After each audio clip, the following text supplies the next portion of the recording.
370장 주 안에 있는 나에게.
제7장. 이스라엘 자손들이 온전히 바친 물건으로 말미암아 범죄하였으니 이는 유다 지파 세라의 증손 삽디의 손자 갈미의 아들 아간이 온전히 바친 물건을 가졌습니다. 여호와께서 이스라엘 자손들에게 진노하시니라. 여호수아가 여리고에서 사람을 베델 동쪽 베다웬 곁에 있는 아이로 보내며 그들에게 말하여 이르되, 올라가서 그 땅을 정탐하라. 그 사람들이 올라가서 아이를 정탐하고 여호수아에게로 돌아와 그에게 이르되, 백성을 다 올라가게 하지 말고 2-3천 명만 올라가서 아이를 치게 하소서. 그들은 소수이니 모든 백성을 그리로 보내어 수고롭게 하지 마소서. 하므로 백성 중 3,000명쯤 그리로 올라갔다가 아이 사람 앞에서 도망하니 아이 사람이 그들을 36명쯤 쳐 죽이고 성문 앞에서부터 스바림까지 쫓아가 내려가는 비탈에서 쳤으므로 백성의 마음이 녹아 물같이 된지라. 여호수아가 옷을 찢고 이스라엘 장로들과 함께 여호와의 궤 앞에서 땅에 엎드려 머리에 티끌을 뒤집어 쓰고 저물도록 있다가 이르되, 슬프도소이다 주 여호와여, 어찌하여 이 백성을 인도하여 요단을 건너게 하시고 우리를 아모리 사람의 손에 넘겨 멸망시키려 하셨나이까? 우리가 요단 저쪽을 만족하게 여겨 거주하였다면 좋을 뻔하였나이다. 주여, 이스라엘이 그의 원수들 앞에서 돌아섰으니 내가 무슨 말을 하오리까? 가나안 사람과 이 땅의 모든 사람들이 듣고 우리를 둘러싸고 우리 이름을 세상에서 끊으리니 주의 크신 이름을 위하여 어떻게 하시려 하나이까? 여호와께서 여호수아에게 이르시되, 일어나라. 어찌하여 이렇게 엎드렸느냐? 이스라엘이 범죄하여 내가 그들에게 명령한 나의 언약을 어겼으며 또한 그들이 온전히 바친 물건을 가져가고 도둑질하며 속이고 그것을 그들의 물건들 가운데 두었느니라. 그러므로 이스라엘 자손들이 그들의 원수 앞에 능히 맞서지 못하고 그 앞에서 돌아섰나니 이는 그들도 온전히 바친 것이 됨이라. 그 온전히 바친 물건을 너희 중에서 멸하지 아니하면 내가 다시는 너희와 함께 있지 아니하리라. 너는 일어나서 백성을 거룩하게 하여 이르기를 너희는 내 일을 위하여 스스로 거룩하게 하라. 이스라엘의 하나님 여호와의 말씀에 이스라엘아 너희 가운데 온전히 바친 물건이 있나니 너희가 그 온전히 바친 물건을 너희 가운데서 제하기까지는 내 원수들 앞에 능히 맞서지 못하리라. 너희는 아침에 너희의 지파대로 가까이 나오라. 여호와께 뽑히는 그 지파는 그 족속대로 가까이 나올 것이요 여호와께 뽑히는 족속은 그 가족대로 가까이 나올 것이요 여호와께 뽑히는 그 가족은 그 남자들이 가까이 나올 것이며 온전히 바친 물건을 가진 자로 뽑힌 자를 불사르되 그와 그의 모든 소유를 그리하라. 이는 여호와의 언약을 어기고 이스라엘 가운데에서 망령된 일을 행하였음이라 하셨다 하라. 예, 여호수아가 아침 일찍에 일어나서 이스라엘을 그의 지파대로 가까이 나아오게 하였더니 유다 지파가 뽑혔고 유다 족속을 가까이 나아오게 하였더니 세라 족속이 뽑혔고 세라 족속의 각 남자를 가까이 나아오게 하였더니 삽디가 뽑혔고 삽디의 가족 각 남자를 가까이 나아오게 하였더니 유다 지파 세라의 증손이요 삽디의 손자요 갈미의 아들인 아간이 뽑혔더라. 그러므로 여호수아가 아간에게 이르되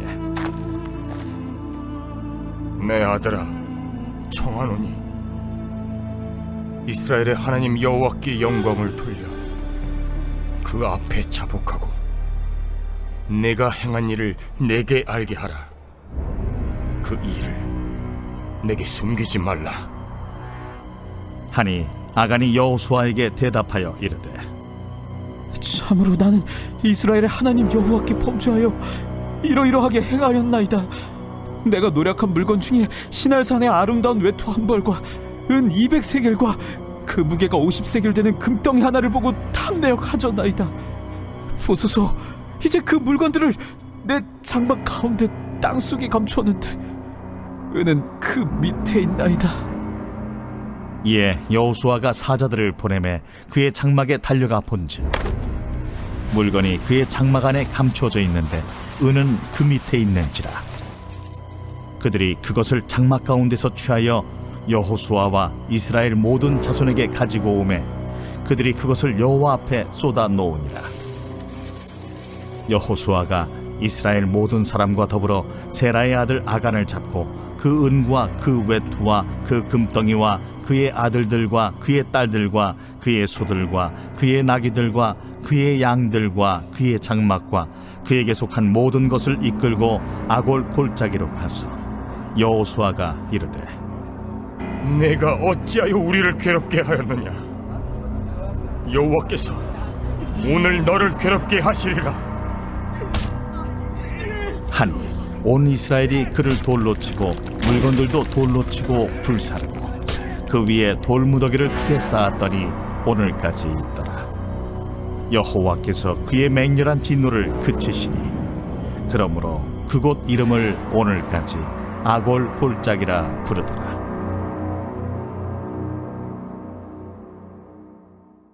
지금까지 이스라엘 백성들은 여호수아의 지도하에 요단강을 건너고 또 난공불락인 여리고까지도 완벽하게 정복했습니다. 그래서 여세를 몰아서 여리고 서쪽에 위치한 작은 산지 도시인 아이를 공격하러 올라갔지만 아이에서 전혀 예상하지 못한 패배를 경험하게 됩니다. 이 충격은 굉장히 컸습니다. 이 패배로 인해 5절 하반절 말씀을 보면 백성의 마음이 녹아 물같이 된지라 라고 기록하고 있습니다. 지금까지 가나안 사람들의 마음을 물처럼 만들었던 존재가 바로 이스라엘 백성들이었습니다. 그런데 이제는 아이 사람들로 인해 이스라엘 백성들의 마음이 물처럼 녹아내리게 되었습니다. 이 아이성 전투에서의 패배는 이스라엘에게 상당한 충격이었음을 알 수가 있습니다. 그런데 오늘 본문을 보면 이스라엘이 여리고보다 작은 도시인 아이성에서 패배한 이유, 그리고 그 패배한 원인에 대해서 철저하게 다스리고 처벌하시는 하나님의 모습을 보게 됩니다. 우선 이스라엘이 아이와의 전투에서 패한 이유가 무엇 때문입니까? 여러 가지 이유가 있겠지만 가장 근본적인 이유는 바로 아간의 불순종 때문입니다. 1절 말씀 이렇게 기록하고 있습니다. 이스라엘 자손들이 온전히 바친 물건으로 말미암아 범죄하였으니 이는 유다 지파 세라의 증손 삽디의 손자 갈미의 아들 아간이 온전히 바친 물건을 가졌습니다. 여호와께서 이스라엘 자손들에게 진노하시니라. 또 11절 말씀에도 보면 이렇게 기록합니다. 이스라엘이 범죄하여 내가 그들에게 명령한 나의 언약을 어겼으며 또한 그들이 온전히 바친 물건을 가져가고 도둑질하며 속이고 그것을 그들의 물건들 가운데에 두었느니라. 어제 살펴보았던 여호수아 6장의 말씀을 보면 이스라엘이 여리고를 칠 때 하나님께서 전리품에 대한 특별한 명령을 내리셨습니다. 그 명령은 생명이 있는 사람과 짐승은 모두 죽이거나 불태우고 또 불에 타지 않는 은금이나 동철 같은 금속성 기구들은 여호와의 곳간에 드리라는 것이었습니다. 이것을 가리켜서 진멸 혹은 헤렘이라고 말합니다. 그러면서 여호수아 6장 18절 말씀을 보면 너희는 온전히 바치고 그 바친 것 중에서 어떤 것이든지 취하여 너희가 이스라엘 진영으로 바치는 것이 되게 하여 고통을 당하게 하지 아니하도록 오직 너희는 그 바친 물건에 손대지 말라라고 말씀하셨습니다. 하나님의 말씀에 순종해서 전리품에 손을 대면 이스라엘이 고통을 받게 될 것을 하나님 분명히 말씀하셨습니다. 그런데 아간이 하나님의 명령에 불순종하여 하나님께 바친 물건을 취하게 됩니다. 그로 인해 이스라엘이 아예 패하게 됩니다. 그런데 오늘 본문을 잘 보시면 하나님은 단순히 전리품을 취하고 물건을 훔치는 행위와 행동 때문에 진노하신 것이 아니라 11절 말씀을 보면 하나님께서 진노하시고 이스라엘이 패한 근본적인 이유는 언약의 파괴, 즉 불순종으로 인한 하나님과 이스라엘의 관계가 깨뜨려졌음을 강조하고 있습니다. 단순히 어떤 전리품, 물건을 어떤 훔친 행동 때문이 아니라 하나님의 말씀의 불순종 때문에 이스라엘이 패한 것을 하나님은 더욱더 지적하고 계시는 것입니다. 여러분, 우리는 죄를 어떤 행동으로만 생각합니다. 물건을 훔치고 사람을 죽이고 거짓말하는 것들을 죄라고 생각합니다. 물론 틀린 것은 아닙니다. 그러나 하나님께서 말씀하시는 죄의 근본, 진짜 죄는 하나님의 말씀에 불순종하는 것입니다. 그리고 그 죄의 결과로 나타나는 것들이 죄의 행동들입니다. 창세기 3장에서도 아담과 하와가 선악과를 따먹는 행위도 물론 죄이지만 하나님의 말씀에 순종하지 않는 것이 가장 근본적인 죄라고 말씀하죠. 사랑하는 성도님 여러분, 아간이 물건을 훔쳤기 때문에 이스라엘이 아이에게 패한 것이 아니라 하나님의 말씀에 불순종했기 때문에 패한 것입니다. 우리가 승리하는 삶을 살기 위해서 필요한 것은요, 하나님의 말씀에 대한 순종입니다. 오늘 우리는 하나님의 말씀에 순종하고 있습니까? 만약 우리가 하나님의 말씀에 순종하지 않는다면 죄를 짓는 것이고 불순종은 하나님이 가장 싫어하시는 죄입니다. 그러므로 오늘도 하나님께서 우리에게 주신 말씀에 순종하는 우리 모든 성도님들이 되시기를 주의 이름으로 축복합니다. 자, 그런데 우리가 눈여겨보아야 할 또 대목이 있는데 그것은 하나님께서 죄를 다스리시고 처벌하시는 장면입니다. 16절부터 18절 말씀을 이렇게 기록하고 있습니다. 이에 여호수아가 아침 일찍이 일어나서 이스라엘을 그의 지파대로 가까이 나오게 하였더니 유다 지파가 뽑혔고 유다 족속을 가까이 나오게 하였더니 세라 족속이 뽑히고 세라 족속의 각 남자를 가까이 나오게 하였더니 삽디가 뽑혔고 삽디의 가족 각 남자를 가까이 나오게 하였더니 유다 지파 세라의 증손이요 삽디의 손자요 갈미의 아들인 아간이 뽑혔더라. 여러분, 죄인을 색출하는 데 있어서 제비뽑기를 합니다. 오늘날 시선으로 본다면 이것은 전혀 옳지 않은 방법입니다. 왜냐하면 제비뽑기를 통해 죄인을 색출하다가 엉뚱한 사람이 죄인으로 뽑힐 수 있기 때문입니다. 그러면 얼마나 억울하겠습니까? 그런데도 하나님은 제비뽑기 방식을 택하십니다. 자, 그러면 하나님이 죄인이 누구인지 몰라서 지금 제비뽑기를 하는 것일까요? 그렇지는 않습니다. 하나님은 이미 아간이 죄인인 것을 다 알고 계셨습니다. 아간이 죄인이다라고 지목하면 됩니다. 그런데도 하나님이 제비뽑기를 하신 이유는 과연 무엇 때문일까요? 오늘 본문을 보면 제비뽑기는 최소 5번에 걸쳐서 진행이 됩니다. 제비뽑기의 방식을 자세히 살펴보면 범위를 점차 좁혀가는 방식입니다. 자, 보십시오. 12지파 중에서 유다 지파가 뽑혔습니다. 유다 지파 중에서 세라의 족속, 세라 족속 중에서 삽디의 가족, 삽디의 가족 중에서 갈미의 아들 중에서 아간. 어떻습니까? 점점 좁혀가는 방식입니다. 왜 하나님은 이렇게 하셨을까요? 결론부터 말씀을 드리면 하나님은 아간에게 회개할 기회를 주신 것입니다. 죄를 숨기지 말고 회개하라는 하나님의 무언의 강력한 메시지입니다. 그런데 아간은 끝까지 회개하지 않고 처참한 최후를 맞이하게 됩니다. 여러분, 이것이 하나님의 사랑입니다. 하나님은 죄는 미워하시지만 죄인은 미워하지 않으십니다. 하나님은 한번 실수했다고 해서 내치시는 분이 아니라 길이 참으시고 인내하시는 분이십니다. 그래서 하나님께서 회개의 기회를 주셨을 때 우리는 하나님 앞에 나아가 자복하고 회개해야 합니다. 그럴 때 저는 미쁘시고 의로우사 우리의 죄를 사하시며 우리를 모든 불의에서 깨끗하게 해주실 것입니다. 하나님의 심판의 목적은 우리를 망하게 하는 데 있지 않고 구원하는 데 있습니다. 하나님은 우리가 죄 가운데 빠지는 것을 싫어하십니다. 그러나 그 죄인들을 한 번에 심판하지 않으시고 오래 참으시고 기회를 주셔서 회개하고 돌아오면 용서하시고 받아주십니다. 이것이 하나님 아버지의 사랑이고 하나님 아버지의 마음입니다. 24절에서 26절을 보십시오. 이렇게 기록합니다. 여호수아가 이스라엘 모든 사람과 더불어 세라의 아들 아간을 잡고 그 은과 그 외투와 그 금덩이와 그의 아들들과 그의 딸들과 그의 소들과 그의 나귀들과 그의 양들과 그의 장막과 그에게 속한 모든 것을 이끌고 아골 골짜기로 가서 여호수아가 이르되 네가 어찌하여 우리를 괴롭게 하였느냐? 여호와께서 오늘 너를 괴롭게 하시리라 하니 온 이스라엘이 그를 돌로 치고 물건도 돌로 치고 불사르고 그 위에 돌무더기를 크게 쌓았더니 오늘까지 있더라. 여호와께서 그의 맹렬한 진노를 그치시니 그러므로 그곳 이름을 오늘까지 아골골짜기라 부르더라. 이제 아간이 죄인임이 분명하게 드러났고 온 이스라엘이 다 알게 되었습니다. 그리고 이스라엘을 다 모아놓고 아간을 처형하게 됩니다. 아간뿐만 아니라 아간의 가족들과 아간에게 속한 모든 가축까지도 아골골짜기에서 돌로 쳐 죽입니다. 그럴 때 하나님의 맹렬한 진노가 그치게 됩니다.